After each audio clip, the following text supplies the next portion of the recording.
أم حسب الذين في قلوبهم مرض أن لن يخرج الله أضغانهم ولو نشاء لأريناكهم فلعرفتهم بسيماهم ولتعرفنهم في لحن القول والله يعلم أعمالكم ولنبلونكم حتى نعلم المجاهدين منكم والصابرين ونبلو أخباركم إن الذين كفروا وصدوا عن سبيل الله وشاقوا الرسول من بعد ما تبين لهم الهدى لن يضروا الله شيئا وسيحبط أعمالهم. يا أيها الذين آمنوا أطيعوا الله وأطيعوا الرسول ولا تبطلوا أعمالكم إن الذين كفروا وصدوا عن سبيل الله ثم ماتوا وهم كفار فلن يغفر الله لهم.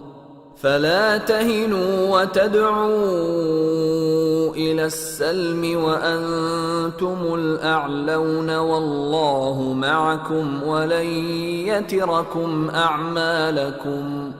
إنما الحياة الدنيا لعب ولهو وإن تؤمنوا وتتقوا يؤتكم أجوركم ولا يسألكم أموالكم إن يسألكموها فيحفكم تبخلوا ويخرج أضغانكم.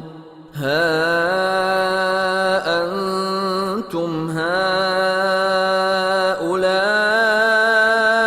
تدعون لتنفقوا في سبيل الله فمنكم من يبخل ومن يبخل فإنما يبخل عن نفسه والله الغني وأنتم الفقراء وإن تتولوا يستبدل قوما غيركم ثم لا يكونوا أمثالكم.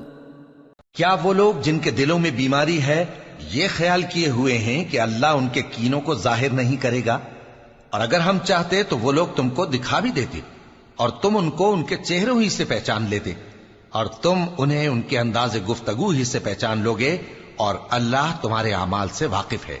और हम तुम लोगों को आजमाएंगे ताकि जो तुम में जिहाद करने वाले और साबित कदम रहने वाले हैं उनको मालूम करें और तुम्हारे हालात जांच लें। जिन लोगों को सीधा रास्ता मालूम हो गया और फिर भी उन्होंने कुफ्र किया और लोगों को अल्लाह की राह से रोका और पैगंबर की मुखालफत की, वो अल्लाह का कुछ भी बिगाड़ नहीं सकेंगे और अल्लाह उनका सब किया कराया अकारत कर देगा। मोमिनो, अल्लाह का हुक्म मानो और पैगंबर की फर्माबरदारी करो और अपने अमाल को जाया न करो। जो लोग काफिर हुए और दूसरों को अल्लाह के रास्ते से रोकते रहे फिर काफिर ही मर गए, अल्लाह उनको हरगिज नहीं बख्शेगा। तो मुसलमानों, तुम हिम्मत न हारो और दुश्मनों को सुलह की तरफ न बुलाओ और तुम ही गालिब रहोगे, और अल्लाह तुम्हारे साथ है, वो हरगिज तुम्हारे अमाल को कम और जाया नहीं करेगा। दुनिया की जिंदगी तो महज खेल और तमाशा है, और अगर तुम ईमान लाओगे और परहेजगारी करोगे तो अल्लाह तुमको तुम्हारा अज्र देगा और तुमसे तुम्हारे माल तलब नहीं करेगा।